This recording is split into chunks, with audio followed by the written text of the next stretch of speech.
Yo, a day in my life mga kuya. Kamusta kayo? Kamusta kayo mga kuya? Itong video na to, naisipan ko lang talaga to eh. Hindi ko sinasadya. Pinag-aralan ko, na-curious ako kung paano ba yung mga vlog, voice over, editing. Kaya yun mga kuya, sinubukan ko lang siya.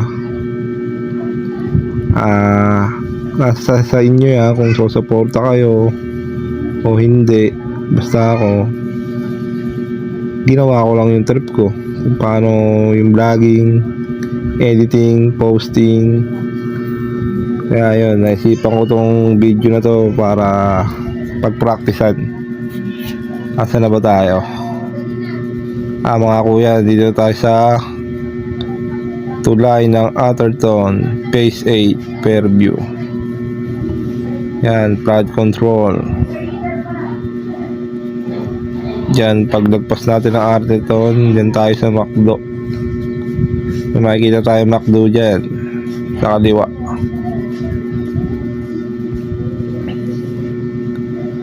Ito pala mga kuya, itong video na to galing pala akong Santa Lucia niyan. Pauwi na ako ng Batasan. At dito sa parting to, bago natin tumbukon yung Petron, may PCX dyan sa unahan ko. Hindi ko alam, kakilala ko pa yan. Hindi lang kakilala, bayaw ko pa. At saka kapatid ng bayaw ko yan, yung naka PCX na yan. Bayaw ko pala yan, tsaka yung kapatid niyang si Emon, ang kahas.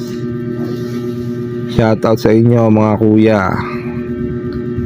Ride safe sa biyahe kung saan mo kayo pupunta.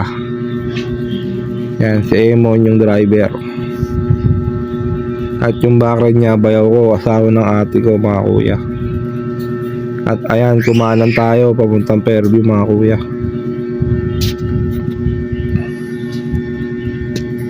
Ay, may kukwento pala ako. Bago pala tayo kumanan kanina doon sa may Petron, na aksidente pala ako doon no January 1, bagong taon na aksidente ako. Magpapagas lang ako sa Petron, may biglang malakas na ilaw na sumalubong sa akin. Ayun, salpok ang inaabot. Pero hindi ko kasalanan nung nakabangga yan kasi malapit na ako sa Petron, magpapagas na lang ako eh. Bigla niya pa akong sinalpok eh. Yun, may dumating na enforcer. Sabi ko, papagawa ko ng police report. Sabi naman nung police, pag-usapan daw muna namin. Nakuha naman sa usapan, nagpa-areglo naman yung nakabunggo sa. Tsaka hindi naman ganong malakas yung tama ng motor mga kuya. Pinagbayad ko na lang siya sa tamang halaga. Hindi ko na sasabihin ko magkano yung binayad ni kuya. Tsaka shoutout nga pala dun sa nakabangga sa akin. Taga ano raw siya, yung Bagong Sidak. May 3 anak. Dito sa stop. Sana tayo dito tayo sa stoplight. Yan, pag nagpas natin ng stoplight, FCM nakasunod niyan. Yan mga kuya, FCM nakasunod niyan.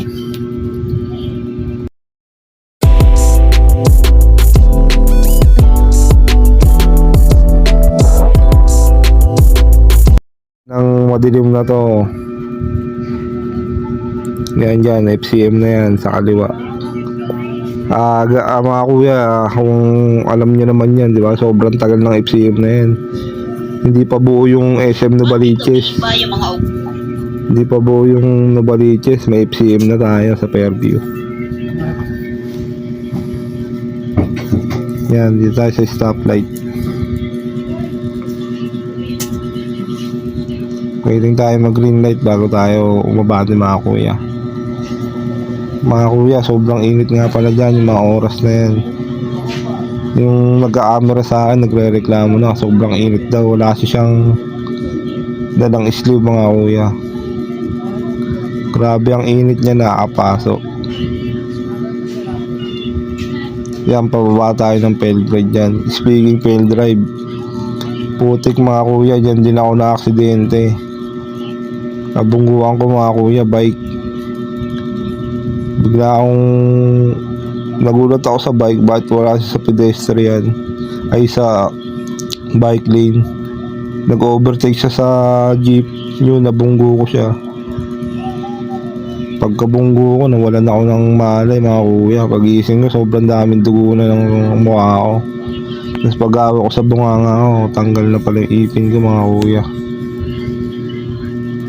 Yun, na hospital ako. Punta ako sa Nobody's. Shoutout nga pala sa mga ano dyan, public hospital. Wala akong binayaran. Tinahi pa yung sugat ko sa may baba. Shoutout nga pala dyan. Dito palabas tayo ng Litix mga kuya. Titigil ko muna voice over ko. Tuloy-tuloy nyo lang panoorin to mga kuya. Door to door to. Malalaman nyo saan yung bahay na inuwian ko. Stop ko muna voice over. Lalagyan ko muna ng sound.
Yun mga kuya, papasok na tayo ng Kalayaan mga kuya.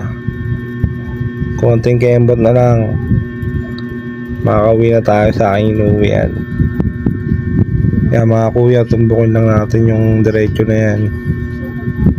Sa dulo niyan kakanan tayo kasi sa may kaliwa, Kalayaan palengke na yun.